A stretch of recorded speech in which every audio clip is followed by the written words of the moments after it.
Hello everyone. Today what I'm going to do is show you how I make fluffy pancakes without using buttermilk. It's one of the easiest tricks that I use, and I'm going to make those because they're something that my family enjoys and thoroughly likes to eat. So that's what we're going to do today. Since we're not using buttermilk, what we're going to need to do is sour the milk in order to get the pancakes to be fluffy. So the first thing that I'm going to do is I'm going to use almond milk in order to add in 2.5 cups of milk plus 2 tablespoons. So just put in 2 cups of buttermilk.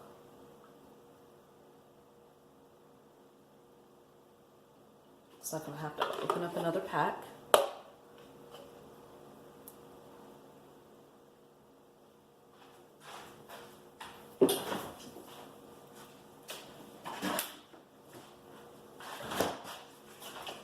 Since I'm ran out, I'm just adding in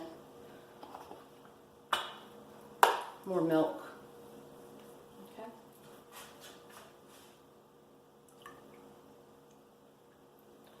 So this is 2 cups, and we want to add in 2.5 cups plus 2 tablespoons. So let me get it in half.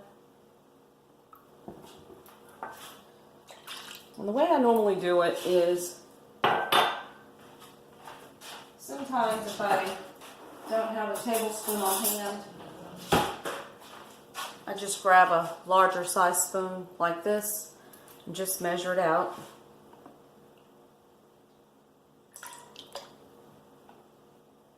So that's about 2.5 tablespoons of milk.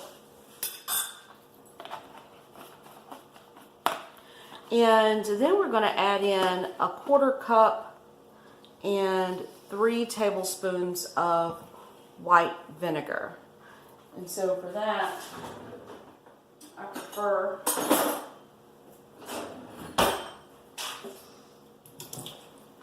to use this. So I'm going to measure out 1/4 cup of white vinegar. And so for me, this can be any type of white vinegar. This is some vinegar that I picked up from Lowe's Food. That was one of my local grocers. And so with that, I'm going to add in 1/4 cup of white vinegar. And I'm going to put in 2 more tablespoons of white vinegar.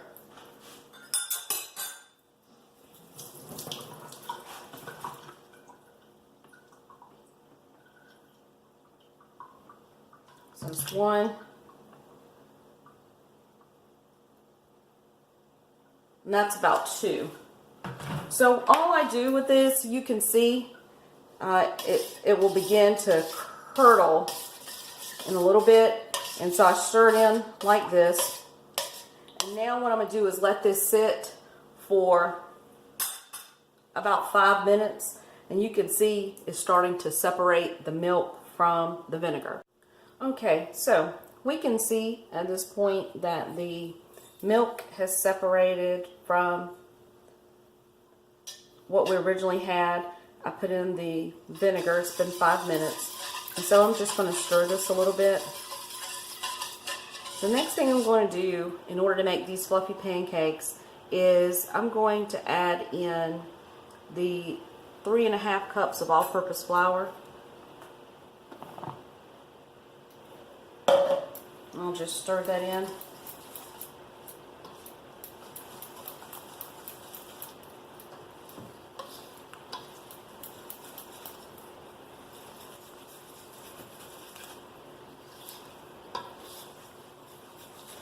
And you know, as time has gone on, I've changed the way I do this recipe over time. And I'll talk a little bit more about what I mean by that later. What I will also say is that if you notice that your pancakes seem stiff, for me, I tend to add in more milk, which I may end up doing very shortly because I like for my batter to be a little thinner. And this, as you can see, these will make nice, thick, super fluffy pancakes just looking at it the way that it is right now. So I'm going to add a little more milk into mine.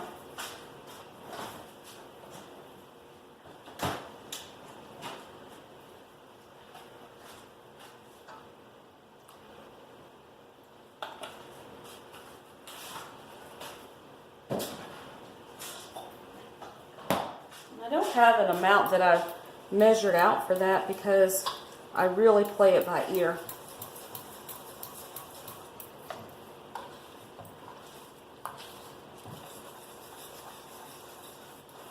The next thing I'm going to do is I'm going to add in a 1/4 cup of the white sugar.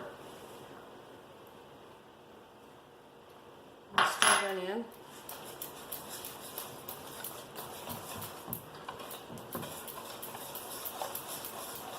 And after doing that for a little bit, the next thing I'm going to add in is a tablespoon of baking soda.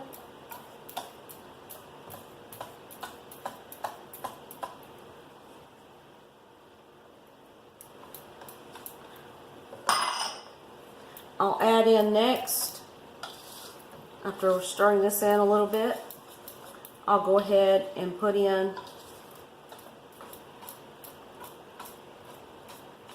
about a tablespoon of the baking powder.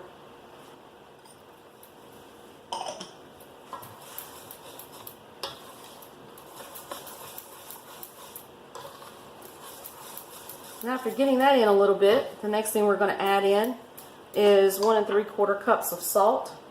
I'm sorry, 1 3/4 teaspoons of salt.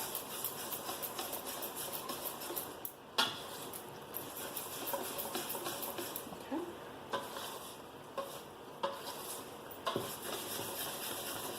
And once we do that, the recipe normally calls for 3 eggs, but lately I've been making it without the eggs, so if that's something that you want, feel free to do so. Instead, what I've done is, we'll move this to the side, I make an egg substitute, so I don't use an egg. I actually make my own, so I actually use chia seeds in order to make an egg.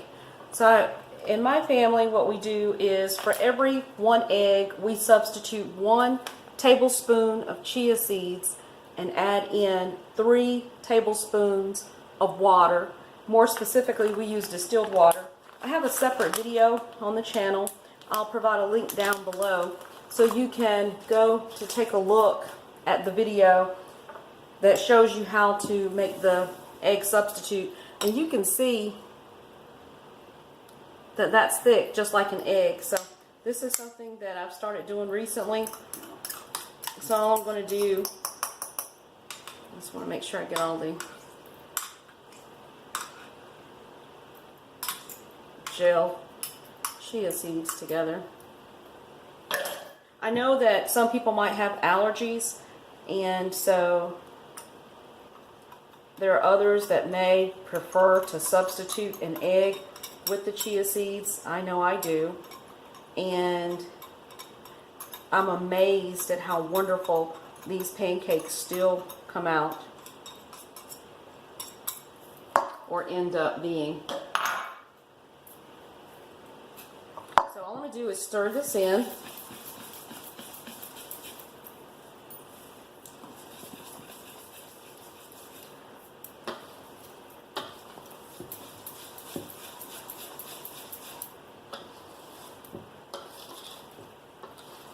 You can see that the chia seeds are blending in.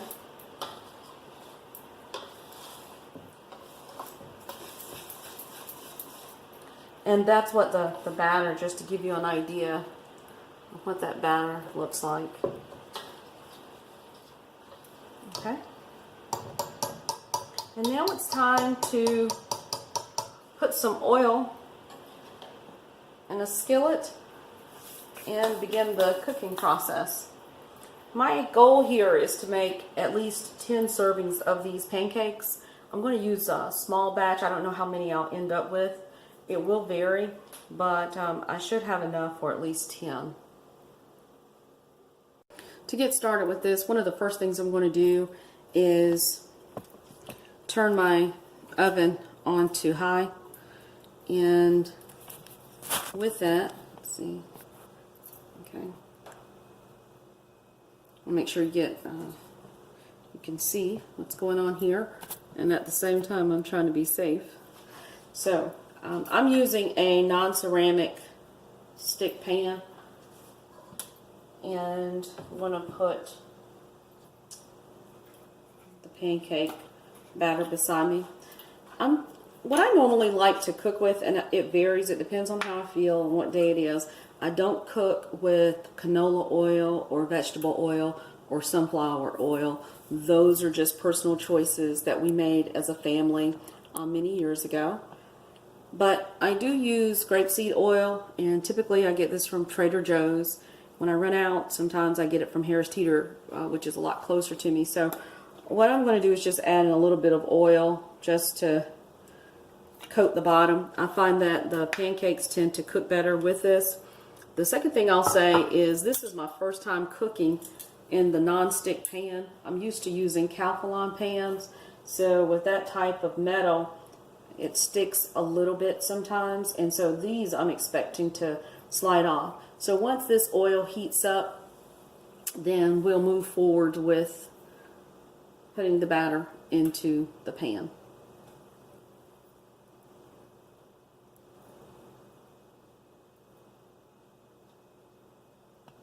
So I didn't have much success with my first pancake. I burned it. It's the first time I've cooked in this pan. It was way too hot. So what I'm going to do this time is turn the temperature down, and I'm also going to take this and just scoop in the pancake just like that.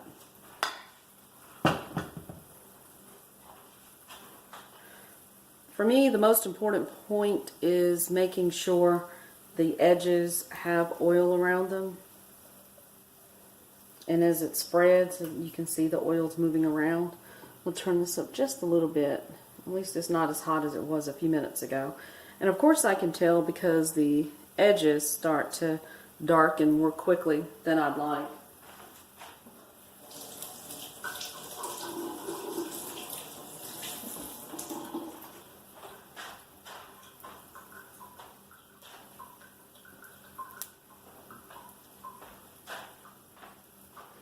The nice thing about these pancakes is that you can see them start to rise, which gets a little bit exciting for me. The first time I had these, I thought they were absolutely awesome. And you know it's the case, especially when your family comes back asking for more. Most of the time, we eat these so quickly when they're cooking that we don't have as many leftovers as we'd like, and they only last about a couple of days with us. So you can see the air bubbles starting to rise. You're just going to let them cook until you know you can flip them. I like to sometimes put a timer on for about 3 minutes, and that way I can move on to do other things, and when the timer goes off, then I'll come back. And in this case, that's what we're going to do. Okay, so it's been 3 minutes, and you can see how it looks on top, how it's getting those holes. So now I know I can flip it over. That looks really good. And so what I'm going to do is add a little more oil in order to make sure I don't make some mistake here. And with that, I'm going to just move it around, move my skillet around. This is something I normally do in order for the oil to make nice crisp edges. And so I'm going to let that sit there for about 2 minutes to make sure it cooks all the way through, and in 2 minutes I'll come back. Okay, so at this point the pancake is done. 2 minutes are up, and you see how easy that was to move, and I'm going to flip it over, and this is what it looks like. that is the pancake. Let's put it on a plate and test it out. So what I'm going to do is put the pancake right here. And we like to use organic maple syrup that we get from Trader Joe's. This is maple and agave syrup blend. And I just put a little bit, I don't want it all the way on the pancake. Just to give you an idea of what that looks like. Look at that. The crunch is just so perfect. Try it and let me know what you think. Thanks for watching.